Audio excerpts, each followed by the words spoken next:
What is going on, everybody, and welcome back to another Yu-Gi-Oh! Sevens episode review. Today, guys, we are going to be going over episode 65 of Yu-Gi-Oh! Sevens. I'm excited, as always, to be discussing these episodes with you guys, so without further ado, let's not waste any more time, and let's jump right into it.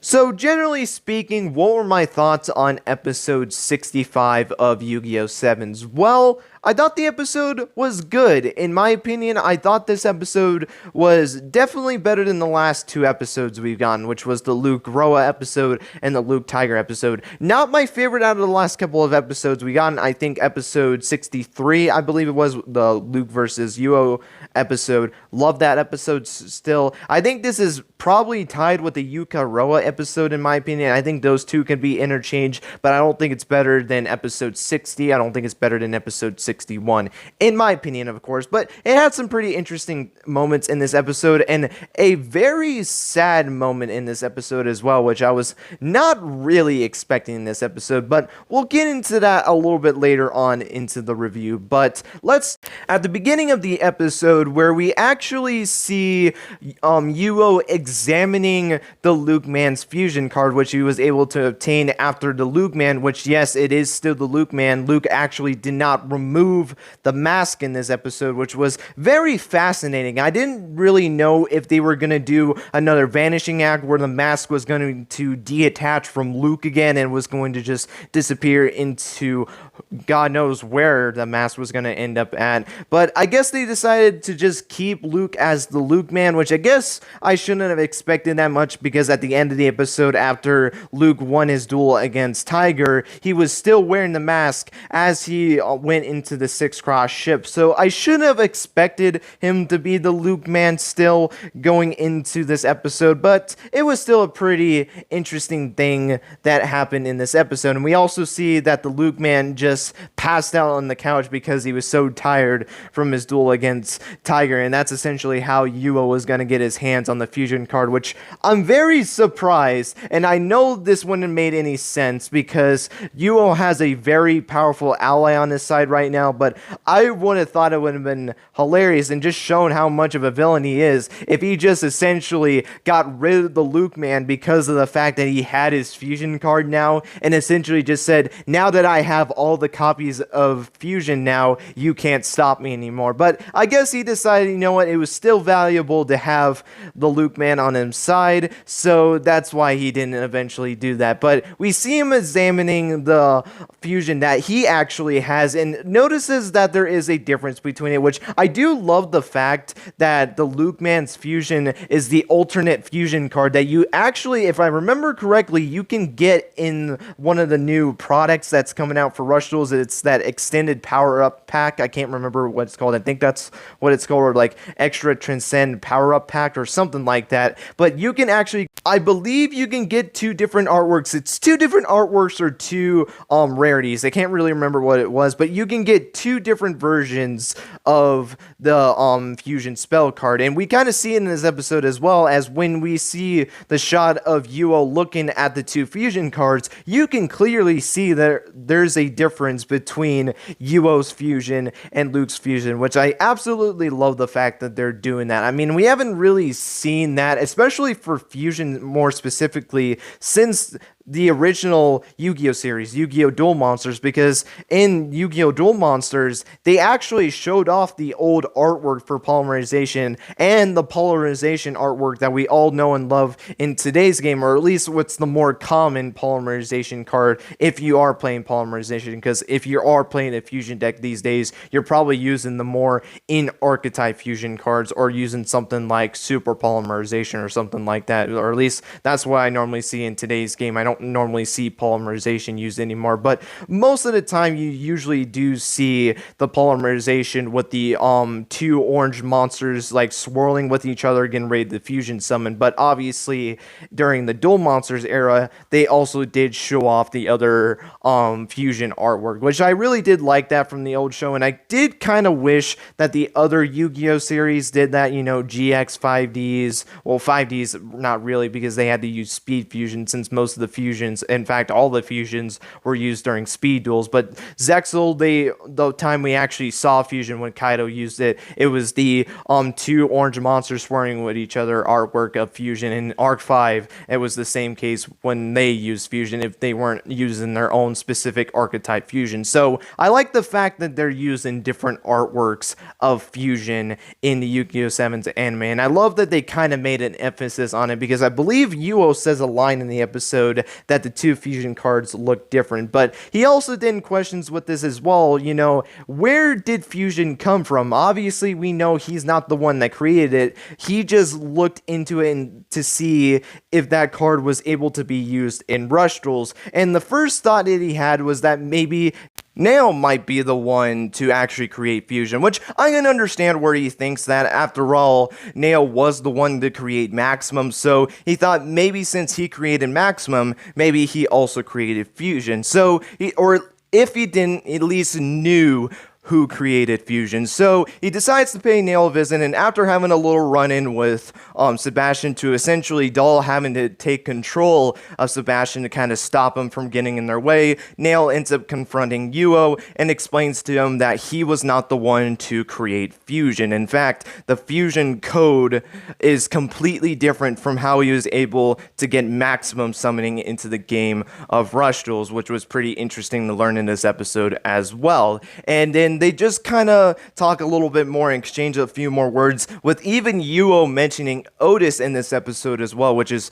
pretty interesting for that matter. I mean, to be fair, I shouldn't have been surprised that Otis was mentioned in this episode. I mean, he just always finds a way to be shoehorned into the show, and Yugioh brings up the point that maybe Otis was the one to create fusion, and Nail doesn't turn a blind eye to that. He says there's a possibility, but we really don't know that yet. However, he also mentions that he already believes that Yuga knows who created fusion, and that is a speculation that's going on as well, especially from the last episode when Yuga was talking to Euro, and that whole conversation that we never ended up seeing. That indicated to us that Yuga either knows how to obtain fusion, knows where fusion is, somewhere around those lines. And Nail essentially is kind of confirming that in this episode, even though he wasn't there, which is kind of hilarious at the same time. It kind of shows how much respect he has for Yuga, and he realizes how smart of a character Yuga is.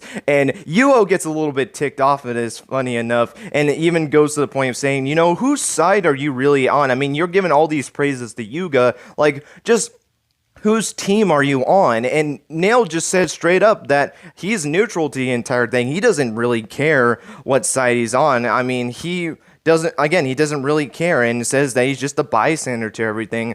But that's when he should have realized that he screwed up a little bit, because Yugioh then tells Nail that, you know what? I'm going to make you involved in this entire situation. And how does he get involved? We'll see that a little bit later on into the review. But we're going to get to this stuff with Yuga and the group. And they actually go and meet up with Asana in this episode, which was really cool to see her. I was not really expecting to see Asana this arc, especially since we were getting close to the end of this arc, which I still can't believe it's almost the end of the 5th arc of Yugioh Sevens. Like, it's just insane to me. We're a couple episodes away from the end of this arc, which is just crazy to me. But they end up meeting with Asana, which was really cool to see her again, and they end up going to the Tiger Mountain, which, if you don't remember that mountain, it was in one of Tiger's flashbacks. And essentially they go up to this mountain, they hear a whole bunch of rumbling going on, and we see Tiger in the mouth of this mountain, just exhausted and beaten down. And it got to the point where she actually fell out of the mouth of the Tiger Mountain before Asana was eventually able to save her by catching her from her falling, which more than likely could have either severely hurt her, or, let's be honest, from that height probably would have killed her. So Asana was able to rescue Tiger from the fall and essentially brings her back down to the ground, and Tiger essentially explains that she was training to try to save her brother, essentially, because she is really upset what happened in the last episode. Obviously, Tiger lost in the last episode, so essentially she was doing this training to be able to take on the Goha siblings to essentially save her brother. And even when Yugioh actually says, the next match is going to start, Tiger tries to get involved into it, but because she's so tired, she's not able to move that much, and even sheds a tear because she really wants to duel against the villains who took her brother away from her house. And I'm just gonna say this, I absolutely love this moment. I think this kind of, in my opinion, redeemed Tiger from the last episode. Because if I'm going to be honest, I did not like Tiger in the last episode for how aggressive she was in that episode. And I understand why she was aggressive. There was no need for that, in my opinion. Like, I just felt like that kind of hurt her character, in my opinion. But to show a vulnerable side to Tiger was very fascinating, and I absolutely loved it. And Asana ends up getting mad about the whole situation as well because, she's seeing her friend crying essentially, which she probably hasn't seen in a while since the flashback when Luke ended up getting lost in that snowstorm and Tiger worrying for her brother. So she decides to ask Yuga if she can participate in the next duel, and Yuga has no problem with it, so Yuga tells her that she can participate in the next duel, and then this is where we find the opponents for Asana's duel with the Goha siblings, and that opponent is Nail himself. Yugioh did say that he was going to get him involved, and this was the best way to get Nail involved, by making him have to duel against Asana. Now, and everyone's surprised by this. You see Roman calling him a traitor just like she did with Luke, and everyone asking, Nail, why are you on Yugioh's side, even though they shouldn't have thought about, he works for Goha Corporation, he really doesn't have a choice. I'm just surprised he hasn't already participated in a duel, and Nail essentially just says it's providence, which not really surprised by that line at all. His whole entire thing since the beginning of the show was his providence, so of course he would bring that up in this episode, but Asana doesn't really care. She just says, I'm still gonna beat you in this duel for my friends, and that's where we get into the duel between Nail and Asana. A very exciting duel going into this episode, and a duel that I had a little bit of a worry about as well in this episode, and it's not because I didn't think it was going to be a good duel. I was really expecting that this was going to be a good duel. I mean, these are two of the strongest duelists in the 70s universe. I felt like we were just going to have a good duel, but the thing that I was worried about was that I just didn't know if this duel was going to live up to the hype.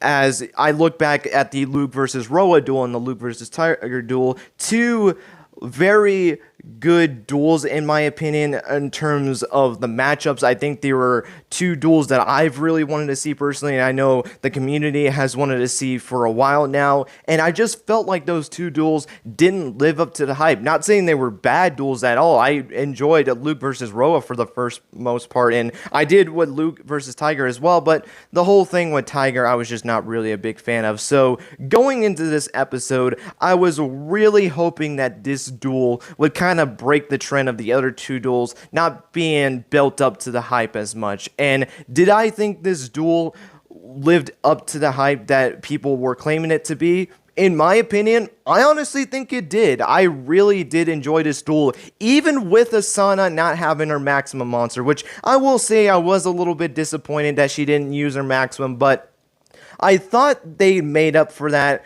with her using Galleon, Swirls, and Caterpillio's ace monsters. In fact, we even see a flashback scene of the three of them giving up their ID accounts to give Asana back her maximum monster, but essentially Asana says, no, I don't want you guys to do that. Instead of giving you guys your ID accounts so that way you can't duel anymore, how about you give me your guys' ace monsters and I'll incorporate that into my deck. And that's essentially what she does in this duel. She incorporates all of her comrades' ace monsters into her deck and uses it in the duel, which I absolutely love that. In fact, I would have liked that more than just her using the maximum, even though I think the best outcome is her using her maximum and Galleon, Swirl, and Caterpillio's ace monsters in her deck, but that probably would have been a little bit too crowded, especially since this was going to be a one-episode duel. So for what we got, I'm absolutely fine with it. I think they made that up for not giving Asana a maximum monster. And Nail, I'll just say this, as much as I do love Nail's dueling, and I love his deck, with me being a big fan of the Cybers type monsters, I really have been loving his deck.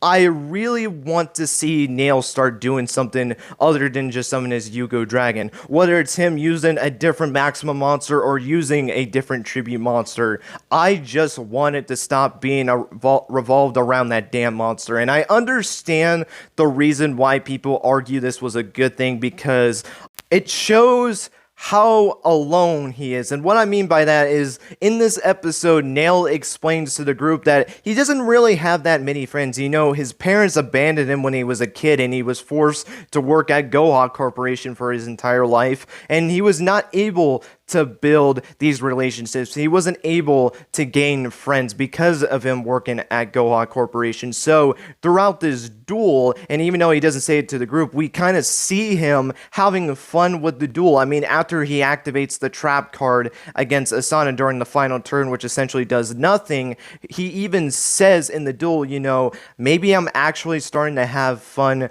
with these duels. And we even see him smiling in the duel, and even states that he doesn't want the duel to end. He was having so much fun to the point where he just didn't want to see the duel end, and that's essentially why he activated his trap card, even though it really didn't do anything other than just protect Yugioh Dragon for one attack. So that was really cool to see. And also in this duel, I really did love the fact that he used the trap card that Yugioh used in his second duel against Yugioh. I thought that was really cool that he used the same card that Yugioh used in that duel. I just thought it was cool. And even Asana, I believe, did the exact same thing as well. So that was pretty cool to see as well. But I will say this duel honestly was really surprising. And I will say this, the whole thing with Yugioh Dragon is getting stale, and I really do hope they do change it. And it doesn't hurt the duel, by the way, even though I think that it's really starting to get stale.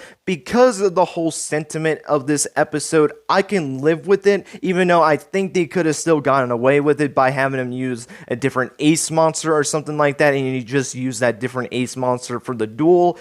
But just going forward, I want to see a different variety of cards in Yuo's deck that's just not revolved around him getting to his Yugioh Dragon faster. Now, it's not to say I don't want him to use his Yugioh Dragon or any maximum monsters. I mean, he should be using maximum monsters. He's the creator of maximum summoning, but I just want to see something different that's not Yugioh Dragon. And if you want him to still use it, that's completely fine. It's his ace monster in his deck, but I just want to see a little bit more variety in terms of monsters he actually uses throughout the duel. We know he has a tribute summon monster from his Psycho battle decks that he can use. Why don't you get him to use that card, or give him another maximum monster? The only character in this show that has multiple maximum monsters is Yugioh, which, don't get me wrong, I think he is allowed to have multiple maximums. I mean, he's the protagonist, but Nail is the creator of maximum summoning. He should have more than just one maximum monster. So going forward, whether it's to give him a new maximum monster, give him a tribute summon monster that he can actually battle with instead of getting to his Yugioh Dragon, or give him a boss fusion. We know he has a fusion card coming in the newest set for Rush Duels, but I honestly don't count that. That's another card to help him get to his maximum plays. So I would really love to see him maybe have a fusion boss monster. I think that would be really cool if they gave him something like that. But that's just something I want to see with Nail going for, just to kind of give his deck a little bit more variety and not make his deck so stale. But that's just my thoughts on Nail's perspective and what I think he needs to improve on as a duelist. Asana, I thought she was still great. We saw a new ace monster for her, which was pretty cool. She used, Gallant Schwer and Capillo's ace monster in the duel, which was pretty cool. Though I will say this, actually quickly going back to Nail, I love the fact that he essentially was able to tribute summon his maximum to get a monster out to the field just to get back his maximum. I thought that was just so hilarious because everyone was just shocked by it. Even me watching the episode, I was so surprised that he just sacrificed his maximum out of nowhere, but eventually he brings it back out to the field and also was able to wipe out Asana's entire board. She had 3 tribute summon monsters onto the field, all face down, which was each of the cards that, Gallant Schwer and Caterpillar gave to Asana. He was able to wipe out every single one of those those cards and went for a direct attack and almost beat Asana in just one turn, which was insane to me. Like, that was a ridiculous turn for Nail, but that just shows the power of Nail. I mean, he's a very strong duelist, and even Asana showed it in this episode without even having to use a maximum monster. So I definitely believe this duel lived up to the hype that it did. Could have been better and could have exceeded more. Absolutely, but that's just really with any duel. I don't think any duel is going to be perfect. There are some stuff that can be improved with the deck, like Nail not just using Yugioh Dragon the entire time, or Asana using a maximum. I thought would have been pretty cool, but for what we got, I thought the duel was great. I absolutely loved this duel, but with that being said, that's going to be the end of the Nail versus Asana portion of this video. We're now going to get into the final parts of this episode because there was some pretty interesting stuff that happened. So the first thing we got to talk about, Nail quitting Goha Corporation. After he did the whole thing where he explained to Yuga and the group he has no friends and, and all that stuff, he goes up to Yugioh and essentially tells them, you know what? I quit. I am done working at Goha Corporation. I am going to leave. And Yugioh is surprised by this and starts yelling at him. He's trying to get him to come back. He doesn't listen. Even leaves his dual disc in his ID account, which I was not expecting at all, and just leaves. He just leaves out of nowhere. And Yuga, even we see in this episode, feels bad for Nail, which we should be. I mean, this kid is really just not in a good state of mind right now. I mean, he has no friends. He doesn't really have his own life, which, can I just say this? What the hell is with it with Cybers type users just having like sad lives or something like that? Like in this episode, we see like, Nail has no friends, and we know about his backstory when his parents abandoned him and he had to work at Goha Corporation his entire life. And I think back at Reigns, where, Yusaku, Takeru were part of the lost incident. Takeru ended up losing his parents. Aoi Zaizen, who ended up using Morensis later on in the show, lost her parents. Wendy's partner was a lost incident victim and probably used Cybers monsters. Ended up getting hit by a car and died. I mean, come on, he died. There was no way in hell he didn't survive that. And Jin, who also used Cybers with Armadas Legio, which, yeah, I know that was a part of Lightning and all that stuff, but I'm just going to count it for this example. He got brainwashed and was tortured the most during the Lost incident, to the point where he was scared out of his mind to where he couldn't even talk anymore. So I don't know what it is with Yugioh and just Cybers users, but God, they have some of the saddest backstories with their characters. I mean, holy crap. I don't know if this is just a coincidence or not, but it just feels like if you have a Cybers type deck, you were just gonna have a sad backstory. Like, what the hell, dude? I mean, Cybers is my favorite type, and this is what I have to look at Yu-Gi-Oh characters who use it. I mean, again, it probably is just a coincidence, but it's just something I noticed. And we even see something that's even sadder as well, because we see in this episode as well, Sebastian essentially kills himself because he's not allowed to leave the Goha Corporation building, since, he still works for Goha, and since Nail doesn't work there anymore, he can't go with Nail and essentially can't serve Nail, to the point where he basically tells Nail that, if I'm not allowed to be with you in physical form, I don't think there's a point of living at all, and essentially goes to the point where he tries to force himself through the barrier, can't do it, and then unplugs himself. Which, what the hell? I mean, you just had this whole speech of Nail having no friends. You even explain in this episode that, you really care about Nail and you want to stay with Nail, but you then unplug yourself. And I understand what the whole sentiment was, is that because he can't be with him, he doesn't want to live anymore, but he'll always be a part of Nail in spirit. But still, you just killed yourself right in front of him, who didn't really need that right now. I mean, holy crap. But that was just a sad scene, and poor Sebastian. I mean, he's got killed twice in this show so far. He got killed after he lost the duel against Chicago, and now he essentially committed suicide after he found out he could not leave with Nail because of the Goha Corporation like barrier that was put upon him. So that was a very sad moment to see as well. And then jumping back into it, because I kind of went out of order, but that's completely fine. I just wanted to explain that because my god, that was probably the saddest moment of Yu-Gi-Oh! Sevens. But think about that. Two of the saddest moments in this show have been from a massaging chair.